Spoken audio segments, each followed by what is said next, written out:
Bueno, mis hermanitas, bienvenidas nuevamente. Nos alegra mucho verlas, que estemos aquí todas juntas.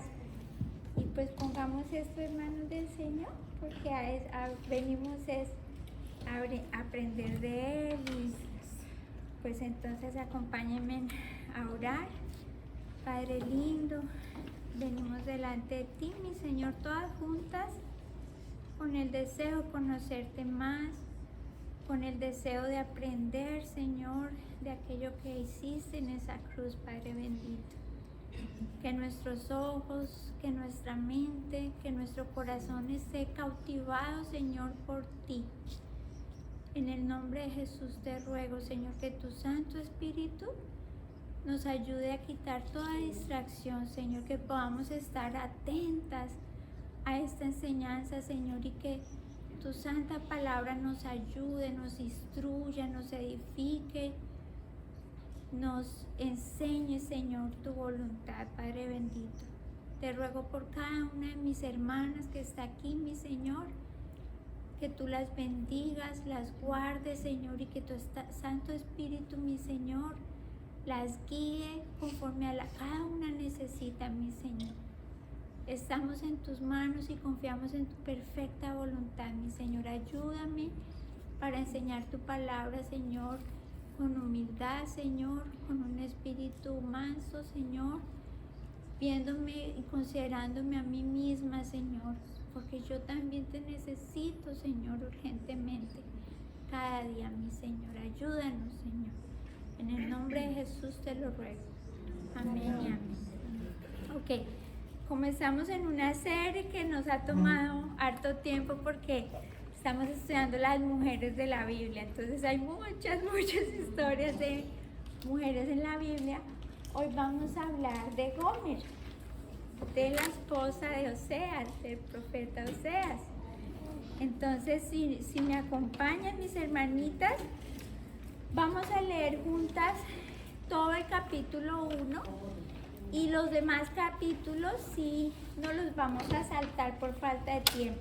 Entonces lo que yo les recomiendo es que me acompañen a leer el Oseas 1 y ya el resto sí nomás yo voy diciendo los versículos y ustedes toman apuntes del versículo y durante esta semana les recomiendo que lean ese libro de Oseas. Es muy pequeño, se lee muy rápido. Y la idea es que presten atención a la enseñanza para que cuando vayan a estudiarlo en su casita ya puedan verlo con otros ojos, ¿ok? Entonces, bueno, el título de esta enseñanza se llama El que ama siempre toma la iniciativa.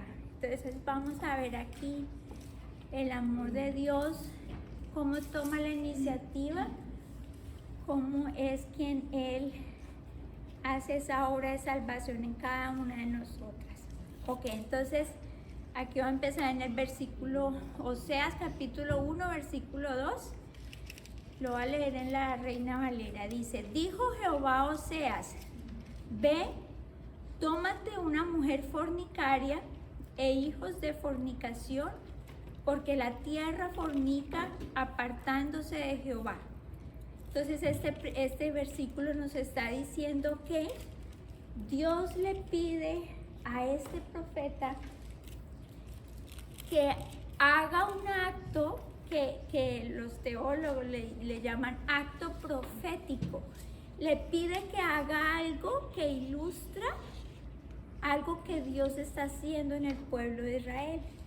Y esto se aplica también para nosotros. Entonces le está diciendo a Oseas, vaya, busque una prostituta, cásese con ella y tenga hijos de prostitución. Y ese mismo versículo le dice por qué Dios lo manda a hacer eso. Para que Oseas con ese matrimonio ilustre cómo es Dios con nosotros. Cómo nosotros somos como esa Gomer, que antes de estar, digamos, de conocer al Señor, estábamos apartadas de Él. Entonces no éramos mejor que esa prostituta, porque entonces imagínense, es como una esposa, una mujer que está casada, y se aleja de su esposo y se va detrás de su amante o de sus amantes, como el Señor lo describe aquí. Entonces el Señor dice, quiero que haga esto para que Israel se dé cuenta cómo yo lo estoy viendo, cómo lo ven mis ojos a Israel, como una prostituta, pero en el sentido espiritual. Entonces en el versículo 3 dice, fue pues y tomó a Gomer, hija de Diblaim, la cual concibió y le dio a luz un hijo. Y le dijo Jehová, ponle por nombre Jezreel, porque de aquí a poco yo castigaré a la casa de Jehú por causa de la sangre de Jezreel. Entonces ese nombre Jezreel significaba como la venganza de Dios, el castigo de Dios por el pecado del pueblo de Israel, en cabeza del líder de Jehú. Por eso habla ahí de la casa de Jehú. Por falta de tiempo no podemos estudiar mucho qué fue lo que hizo Jehú, pero el Señor lo mandó a hacer algo y él se excedió y asesinó a muchas personas. Entonces el Señor disciplina, digamos, este pecado. Entonces dice ahí en el versículo 4, sigue, dice, y haré cesar el reino de la casa de Israel, y en aquel día quebraré yo el arco de Israel en el valle de Jezreel. Concibió ella otra vez y dio a luz una hija, y le dijo Dios, ponle por nombre Lo Ruama, que significa no amada. Entonces mire, Gomer tuvo un primer hijo y el Señor le dijo a Oseas, póngale Jezreel, porque simboliza el castigo de Dios a causa del pecado. A la hija le dice, póngale Lo Ruama, que significa no amada. Dice, porque no me compadeceré más de la casa de Israel. Ahí, en otra versión dice, ya no le demostraré amor al pueblo de Israel, ni lo perdonaré.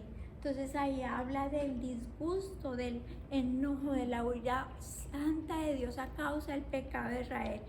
Y dice, no, entonces no me compadeceré más, sino que los quitaré del todo.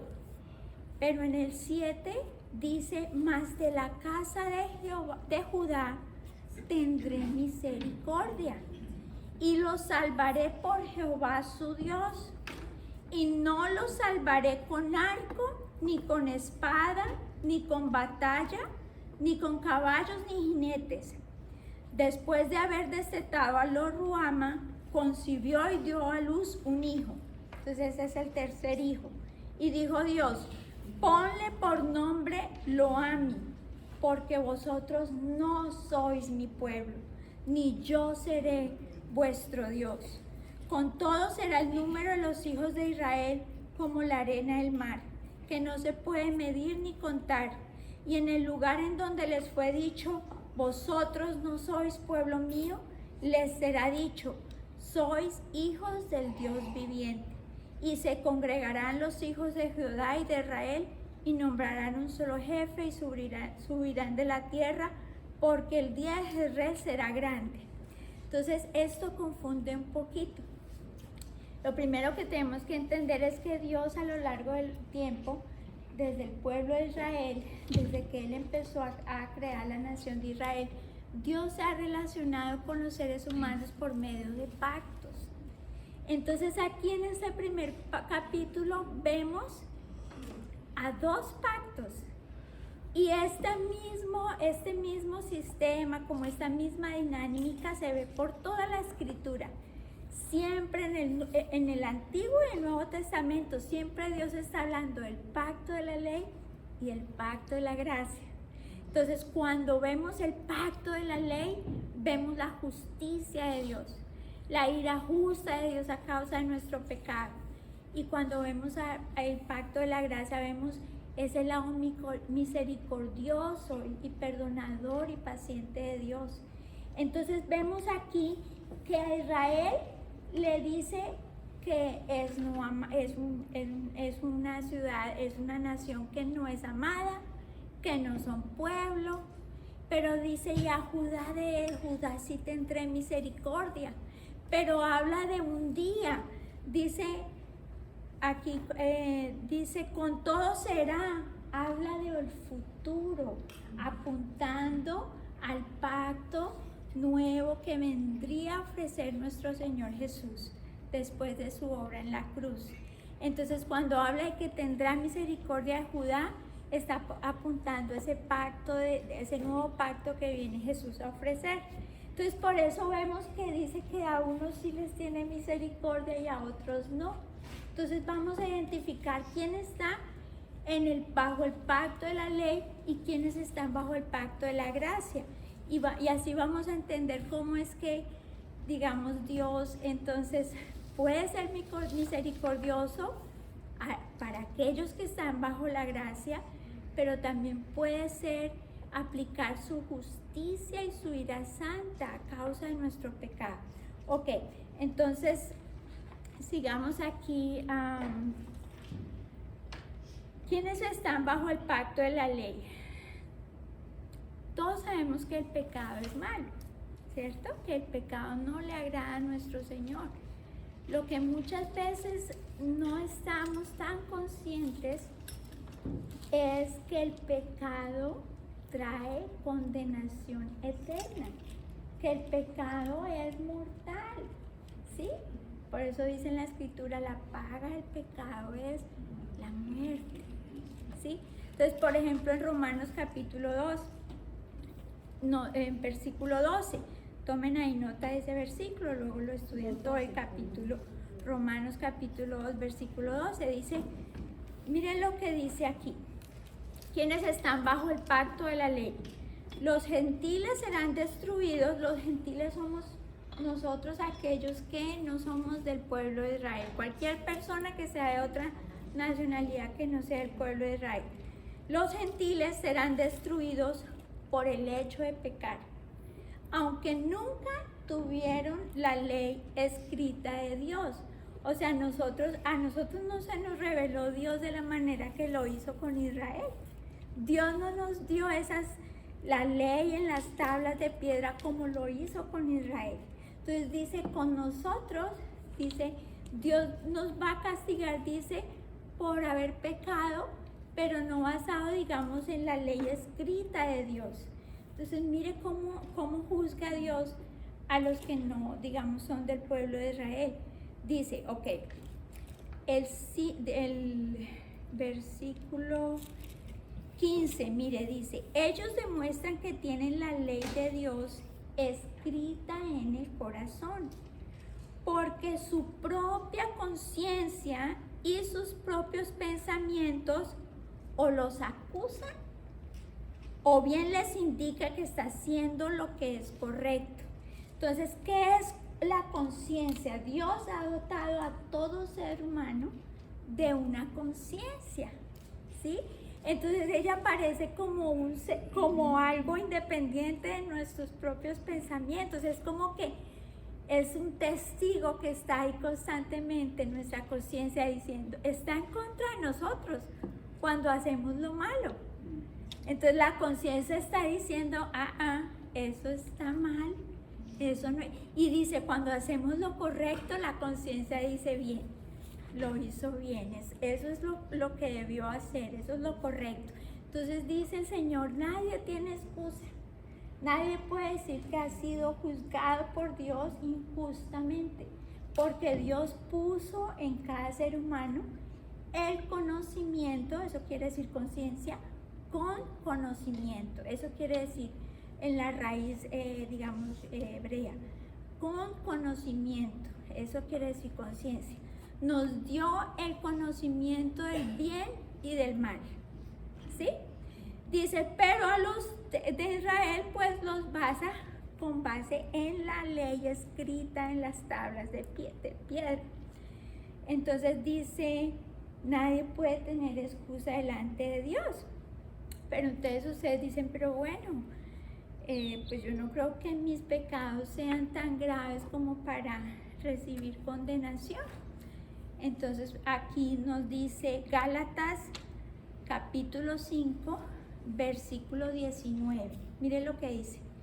Y manifiestas son las obras de la carne, que son adulterio, fornicación, inmundicia, implica inmundicia en el sentido sexual, lascivia, idolatría, hechicerías, enemistades, pleitos, celos, iras, contiendas, disensiones, herejías, hasta la doctrina, miren, hasta la doctrina importa, hasta la verdad de Dios importa, mire, herejías, envidias, homicidios, borracheras, orgías y cosas semejantes a estas, acerca de las cuales os amonesto, como ya lo he dicho antes,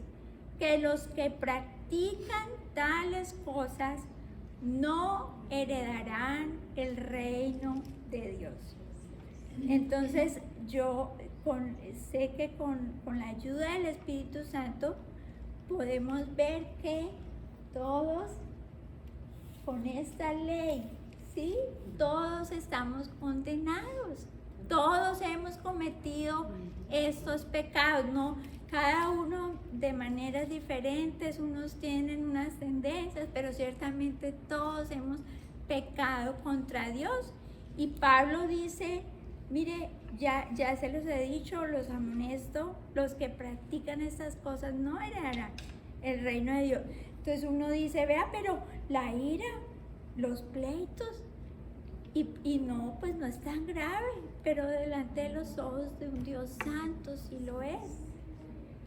Entonces, todos iniciamos antes de conocer al Señor bajo este pacto. Sea que la persona reconozca la existencia de Dios, o sea que no la reconozca, de todas maneras la persona está dentro del pacto de la ley con Dios. Y Dios la va a juzgar por medio de su conciencia o por medio de la ley escrita. Para los gentiles, para los judíos, por medio de la ley escrita. Entonces, ¿quiénes son aquellos entonces que están bajo el pacto de la gracia? En 1 Corintios 6, mire lo importante que leamos esto. Dice así, en el 1 Corintios 6, versículo 9. ¿No se dan cuenta de que los que hacen lo malo no heredarán el reino de Dios? No se engañen a sí mismos. Los que se entregan al pecado sexual, o rinden culto a ídolos, o cometen adulterio, o son prostitutos, o practican la homosexualidad, o son ladrones, o avaros, o borrachos, o insultan, o estafan a la gente, ninguno de esos heredará el reino de Dios. Ahí la ley nos está condenando. Y dice en el versículo 11, algunos de ustedes eran así. Entonces ahorita vamos a ver quiénes están dentro del pacto de la gracia. Pero fueron limpiados, fueron hechos santos, fueron hechos justos ante Dios al invocar el nombre del Señor Jesucristo. Y mire esto, resáltenlo en su Biblia. Y por el Espíritu de nuestro Dios. Entonces, quien nos lleva a ese pacto de la gracia es Dios. Y Él nos lleva al pacto de la gracia a los santos, a los buenos. No dice, mira, antes ustedes eran así, igualitos que los demás. Y entonces, ¿cómo es que entramos en ese pacto de la gracia? Por medio de la gracia de Dios, por medio del poder de su Santo Espíritu. Dice, invocando el nombre del Señor Jesús. Entonces, en Efesios 2, versículo 4 dice, Dios, que es rico en misericordia, por su gran amor con que nos amó, aún estando nosotros muertos en pecados. ¿Sí ve que Dios toma la iniciativa? Dios dice, mostró su amor y su misericordia aún a Gomer, a cada una de nosotras, cuando estábamos muertas, todavía en delitos y pecados. Dice, aún estando nosotros muertos en pecado, nos dio vida conjuntamente. Dice, nos dio vida juntamente con Cristo. Por gracia sois salvos. ¿Cómo entramos al pacto de la gracia? Por medio de la gracia de Dios. Y deja claro Pablo que no es de nosotros, sino que es un regalo de Dios. Ahí pueden estudiar todo Efesios 2. Dice entonces, así, bueno, entonces, ¿qué es lo que hace Dios? ¿Cómo es que Dios nos va sacando, digamos, de ese, cómo es que se anula ese pacto de la ley y entramos a ese pacto de la gracia? Entonces vamos a estudiar un poquito más con detalle lo que Dios hizo con Gomer, que se representó, o lo que Dios ha hecho con Israel, o lo que Dios ha hecho con cada una de nosotras, que se representa y se ilustra en la relación de Oseas y Gomer. Entonces ahí recordemos en Oseas 1:7, entonces cuando habla de Judá está apuntando entonces al nuevo pacto, por eso dice, de Judá tendré misericordia. Y mira lo importante que dice, y lo salvaré por Jehová su Dios, y no lo salvaré con arco, ni con espada, ni con batalla, ni con caballos, ni jinetes. Cuando escuchamos en el Antiguo Testamento, no es con espada, no es con ejército, no es con caballos. ¿A qué se está apuntando ahí? Está diciendo, Dios no nos salva por medio de esfuerzos humanos. Dios nos salva sin la intervención humana, para que toda la gloria sea para Él. Entonces, nuestro deber es poner nuestros ojos y poner nuestra confianza en Él, que es el que salva, ¿cierto? Entonces, por eso es que en Juan capítulo 1, tomen nota de esos versículos, los pueden estudiar después con más calma. Evangelio de Juan, capítulo 1, versículo 12 y 13 dice, mas a todos los que lo recibieron, a los que creen en su nombre, les dio la potestad de ser hechos hijos de Dios. Y mire lo que dice el 13, estos, los hijos de Dios, no son engendrados de sangre. ¿Qué quiere decir eso? Ya lo vamos a explicar.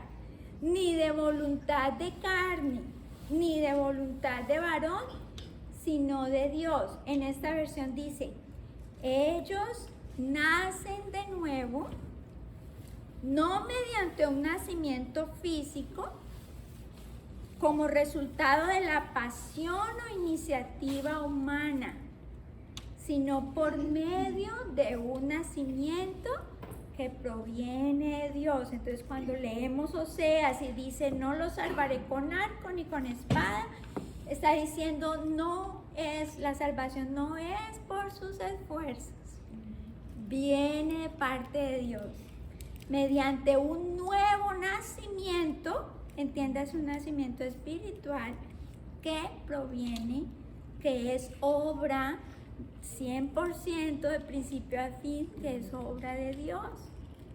Entonces, y bueno, y aquí ya voy a dejarlo un poquito más personal, porque si ustedes ven durante la escritura, especialmente en el Antiguo Testamento, todas las batallas de Israel, que Dios le dio la victoria, y sucedía que empezaban ellos a confiar de que era porque su ejército era muy grande, que porque era la fuerza de ellos. Entonces Dios hay veces permitía que ellos perdieran unas batallas, para que ellos entendieran que toda victoria viene de parte de Dios. Entonces eso apunta en lo espiritual también. Cuando el Señor nos salva, ya estamos en el pacto de la gracia, empezamos a tener victoria sobre el pecado, y nos empezamos a enorgullecer, a decir es que yo soy la hija favorita de Dios, porque yo me porto muy bien, porque es que lloro mucho, porque es que yo me esfuerzo mucho, yo soy muy juiciosa, como decimos en Colombia. Y entonces el Señor, y eso es útil para entender por qué el Señor no nos da la completa victoria sobre el pecado durante este tiempo de peregrinación. Aunque Dios aborrece el pecado, lo usa para buenos propósitos. Lo usa para moldearnos y empezar a depender cada vez más y más de la gracia de Dios y del poder del Espíritu Santo. Entonces hay veces Dios florece ciertas áreas de nuestra vida, pero hay otras que todavía como que vemos que ahí hay como estancado, como que no pasa nada, como que luchamos con ese pecado, como que no vemos que Dios, pareciera que Dios no está haciendo nada, y lo que está haciendo Dios es obrando y quitando todo ese orgullo espiritual que está ahí escondido, que no lo vemos, acabando con todas nuestras fuerzas, porque somos, vea, bien, para eso sí tenemos fuerzas.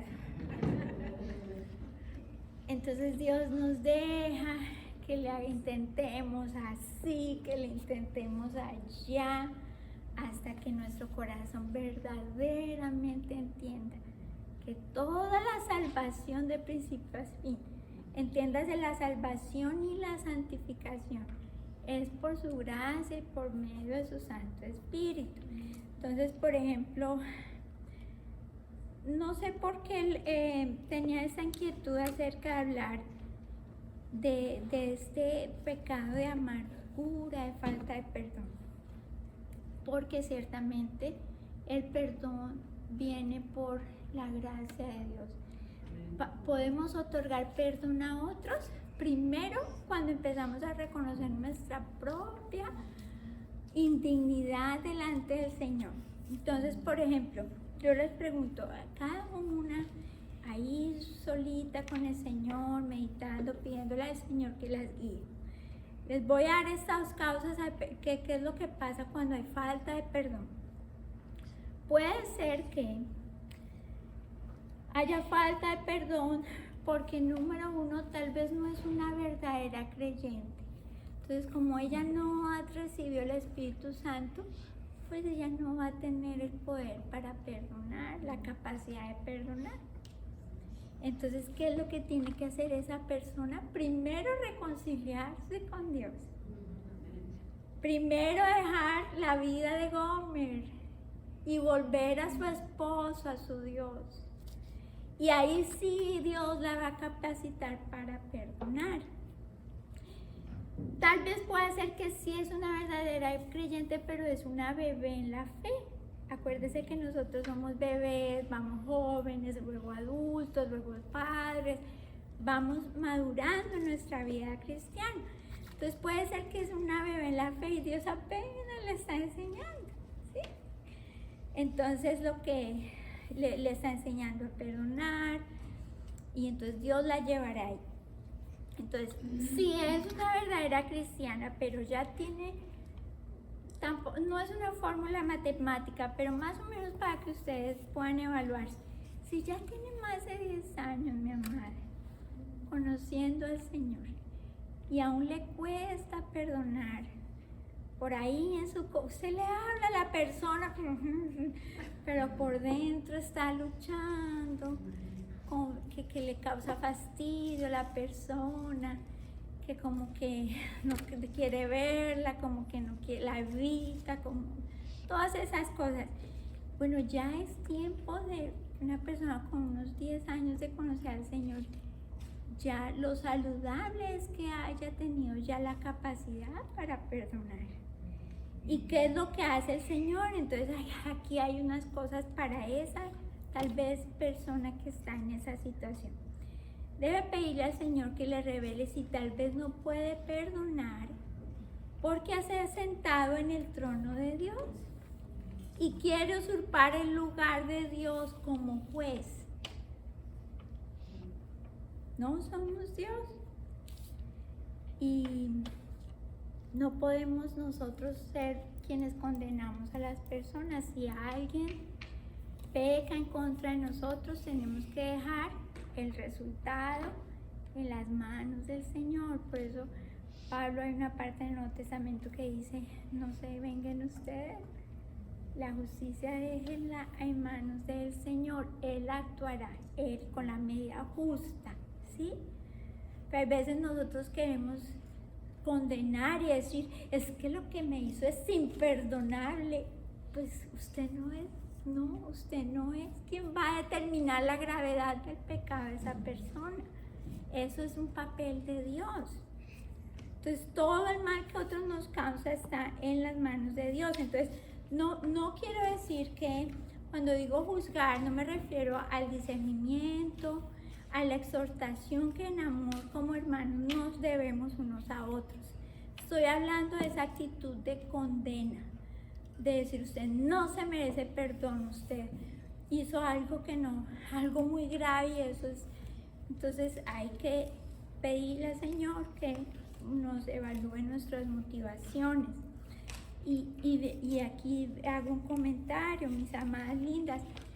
Cuando a veces en las redes sociales y uno puede ver cuando una persona tiene amargura, cuando le cuesta, hay orgullo, le cuesta perdonar, y publica todo lo que le pasa y se queja en el Facebook, se queja en el Instagram, en vez de pasar ese tiempo quejándose ahí, que eso solamente es alimento para el chisme.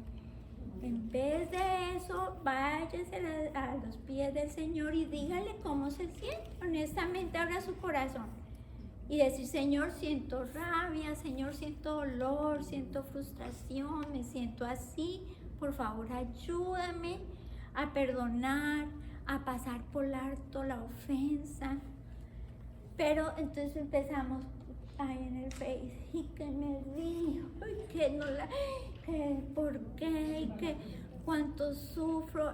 Ya llega un tiempo que se exige más de nosotras, más prudencia de nosotras, mis hermanitas.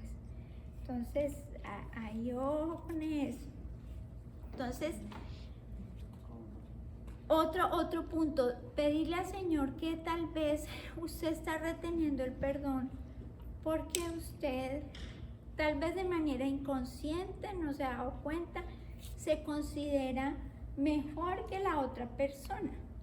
Entonces lo que pasa es que se nos olvida que nosotros también merecíamos la muerte.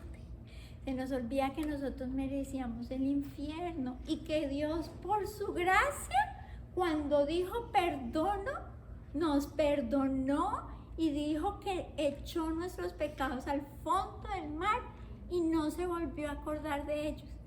Se nos olvida eso, y ahí está ilustrado en Mateo, el siervo malvado.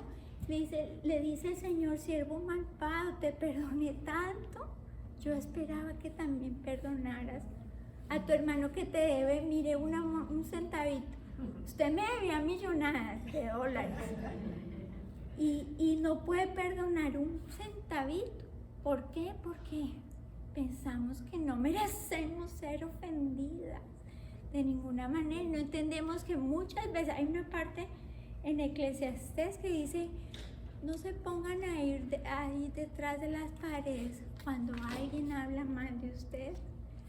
Dice: porque ciertamente ustedes también lo han hecho.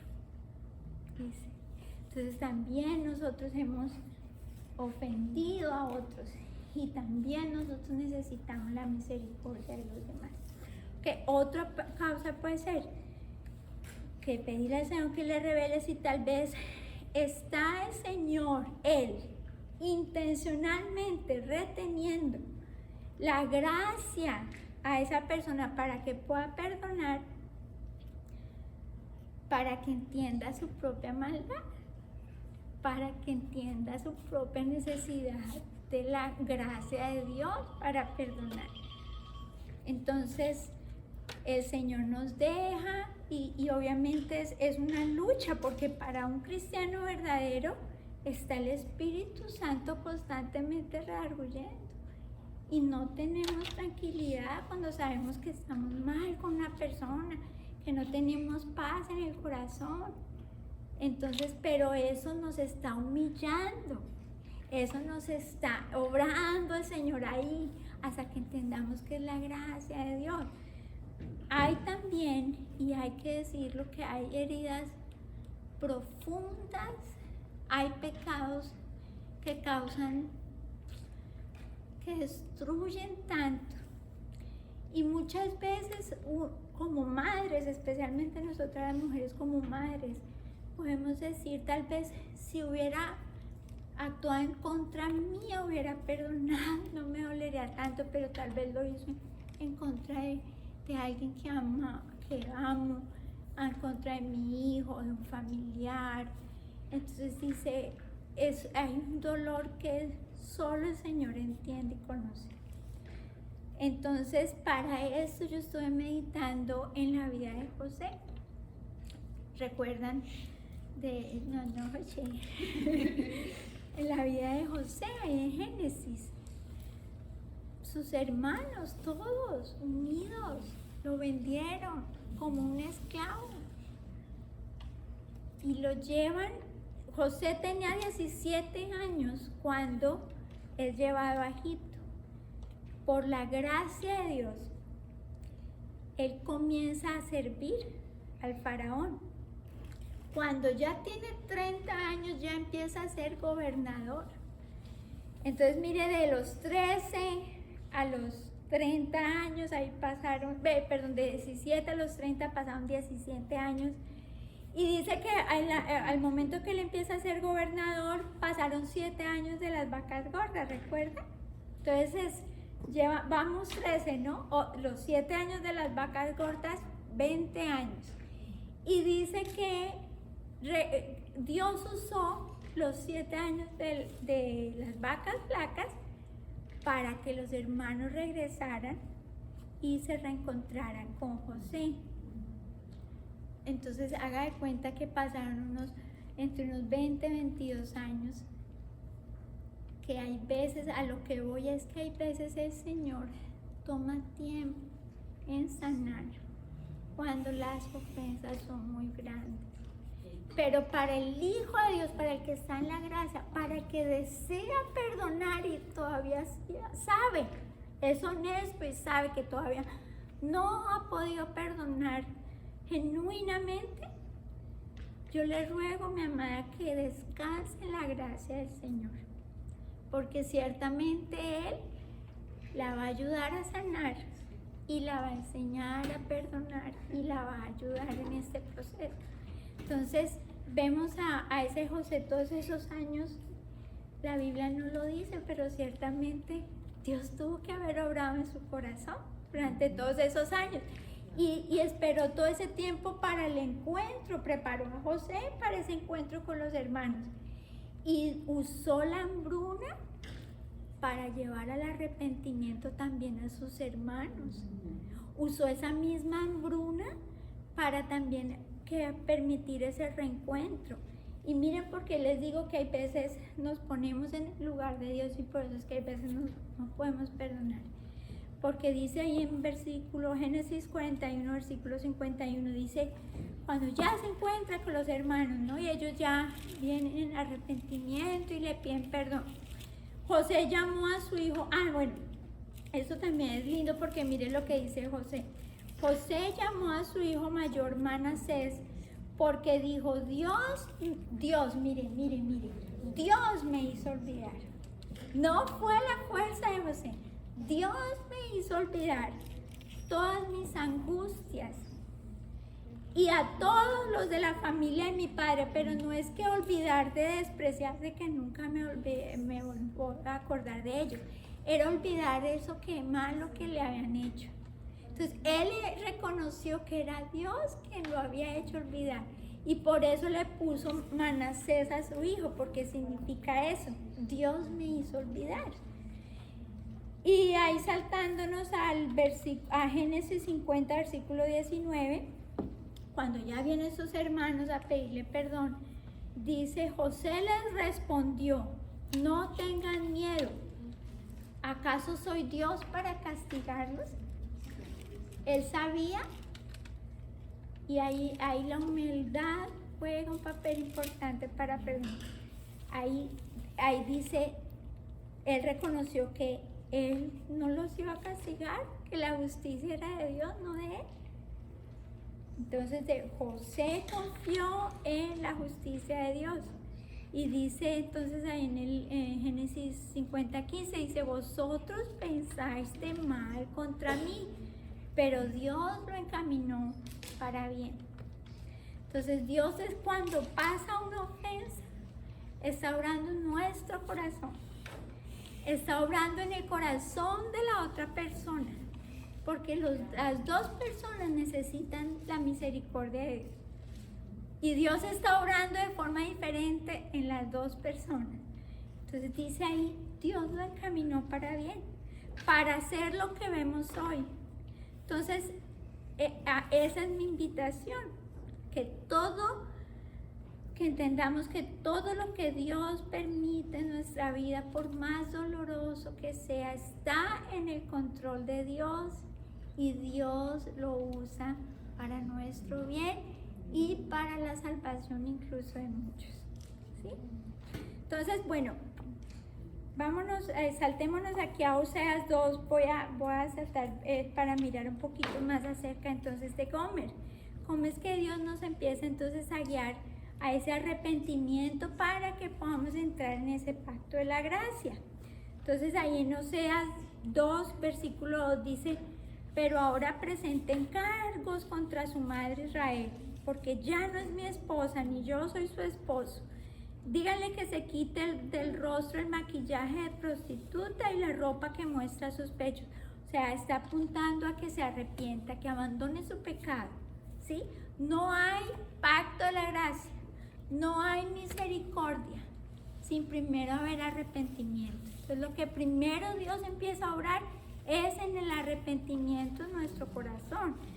Y para llevarnos al arrepentimiento, entonces mire cuáles son las herramientas de Dios. En el 3 dice, en el 6, la cercaré con espinos, cerraré su paso con un muro para que pierda su rumbo. Mire, una persona que no conoce al Señor y no entiende cómo Dios obra, dice que Dios tan cruel. ¿Cómo así que la va a cercar con espinos y le va a poner un muro para que pierda su rumbo? Sí, Dios hace eso, pero ahorita vamos a ver por qué. Dice en el 7, cuando corra tras sus amantes, es para esto, para que cuando corra tras sus amantes no los pueda alcanzar. O sea, estamos en esa vida de pecado, viviendo como queremos, sin tener en cuenta a Dios. Y Dios nos pone una cerca, nos pone límite a nuestra maldad. Dice, para que no se vaya detrás de los amantes. Dice, ¿y para qué? Para que ella piense, mejor me sería volver a mi esposo, porque con él estaba mejor que ahora. Entonces hay veces cuando estamos muy felices, muy bendecidas, nos vamos con los amantes, se nos olvida el Señor. Y Dios por eso entonces una y otra vez es lo que Él hace esto en nuestra vida. Una y otra vez, cuando ve el Señor que tenemos tendencia al mal, una y otra vez nos cerca. Pero si vemos las motivaciones de Dios, aunque parece que su trato fuera duro, no es por causa de Él, sino nuestra. Porque es que nosotros corremos y no escuchamos y no queremos. Entonces Dios tiene que tomar una medida ya de urgencia, ya. Entonces en el 8 dice, ella no se da cuenta de que fui yo quien le di todo. Y en el 14 dice, pero luego volveré a conquistarla. La llevaré al desierto para matarla, para destruirla. No, para hablarle tiernamente, dice. ¿Por qué Dios nos lleva a la aflicción? Porque Dios nos permite dolor en nuestras vidas para hablarnos tiernamente, para que podamos escuchar, para que no hayan distracciones, para que no hayan amantes a quien acudir, para que solamente la ayuda de Dios busquemos nosotros. Entonces, aquí en el 15, cuando Dios nos quita algo, porque todo está en Oseas dice, le quitaré esto, le quitaré lo otro, pero en el 15 dice, le devolveré, porque cuando Dios logra su cumplido, que es el arrepentimiento, Él nos regresa la paz, Él nos regresa, dice, les devolveré sus viñedos, dice, convertir el valle de la aflicción en una puerta de esperanza. Entonces sí ve que lo hace para restaurarnos. Allí se me entregará como lo hizo hace mucho tiempo cuando era joven, cuando la liberé de su esclavitud en Egipto. Y entonces viene el versículo 16, dice, al llegar ese día, me llamarás esposo mío en vez de mi Señor. Entonces cuando el Señor nos guía al arrepentimiento, entramos en ese pacto de gracia con Dios, ya no vemos a Dios como un Dios tirano, como un Dios cruel, lo vemos como un esposo. Entonces nuestra relación ya es de deleite, porque estamos reconciliadas con Él, ¿sí? Es que quisiera, hay tanto que decir, pero mira aquí en el 17, yo borraré, por eso dice el amor siempre toma la iniciativa, yo borraré, y todo esto es gracias al pacto de la gracia, yo borraré los muchos nombres de Baal de sus labios y nunca más los mencionará, Él es el que nos purifica. En ese día haré un pacto, o sea, apuntando el pacto de la gracia cuando viniera Cristo. En ese día haré un pacto y dice, con todos los animales salvajes, las aves, los animales que corren, para que no te hagan daño, quitaré de la tierra todas las armas de guerra.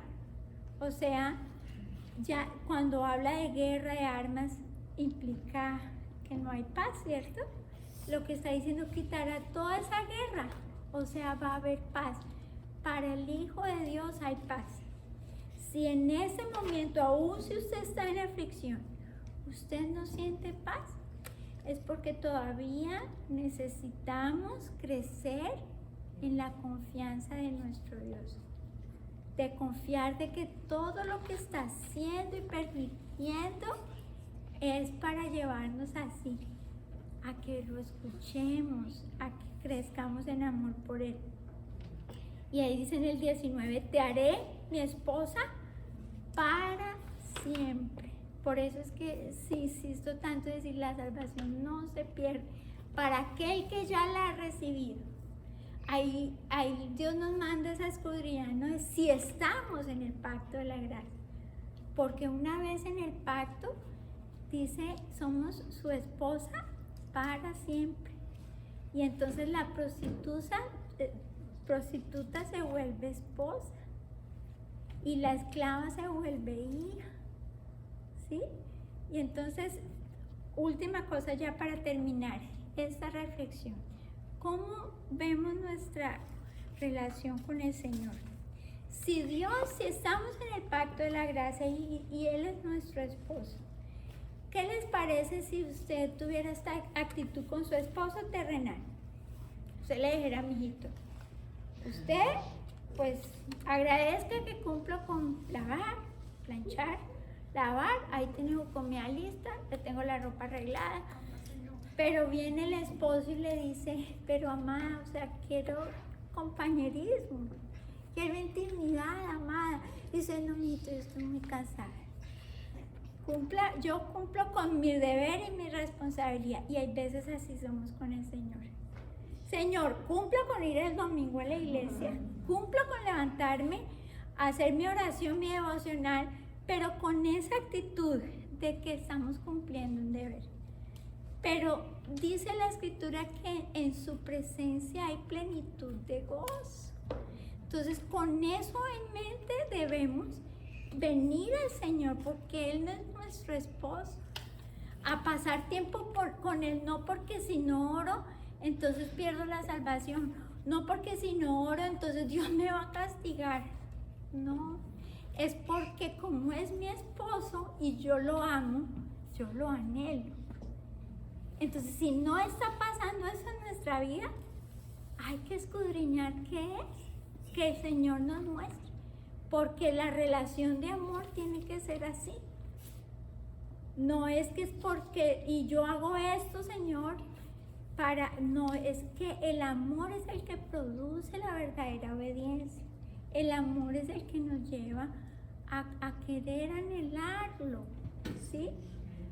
Ok, entonces, bueno, vamos a pedirle al Señor que nos ayude, Padre bendito. Así como tú lo hiciste, mi Señor, con Gomer, Señor, que tuviste misericordia, Señor, aunque su vida estaba llena de pecado, Padre bendito. Así te ruego, Señor, que si aquí, mi Señor, en esta reunión, hay alguien que no te conoce y tú trajiste convicción de tu Santo Espíritu, Señor, de que necesitaba tu perdón, tu misericordia, tu gracia, Señor, tu salvación. Yo te ruego, mi Señor, que la traigas así como lo hiciste con Gomer, Señor, que le concedas la salvación, que la llames, Señor, a partir de ese momento esposa, y que ella te pueda ver, mi Señor, como tu esposo, que ella pueda deleitarse en ti, mi Señor, que ella pueda, porque tu palabra dice que en tu presencia hay plenitud de gozo, que tú, mi Señor, nos llenas de paz. Ayúdanos, Señor, a crecer en nuestra confianza en ti. Ayúdanos a crecer en dependencia de ti, Señor. Que toda victoria que tengamos, Señor, entendamos que viene con el poder de tu Espíritu, con tu gracia, Señor. Y que no merecemos ningún crédito por eso, Señor. Te ruego, Padre lindo, que nos ayudes, Señor, a conocerte más cada día. Que nos ayudes a crecer, mi Señor, en esos frutos que el Espíritu produce en nosotros, Señor. Que en nuestros corazones haya amor, Señor. Que en nuestros corazones haya paciencia, benignidad, bondad, humildad, Señor, mansedumbre. Concédenos el dominio propio, Señor, que tanto nos necesitamos, Señor. Concédenos una fe genuina, Señor. Purifica, Señor, todo aquello, Señor, lindo que quita nuestra armonía, nuestra relación contigo, Señor. Ayúdanos a verte hermoso, ayúdanos a verte, mi Señor, cada día como tú eres, Señor, a contemplarte, y mientras te contemplemos, Señor, crezcamos en santidad, Señor. Te ponemos todo en tus manos, mi Señor, en el nombre de Jesús. Amén y amén.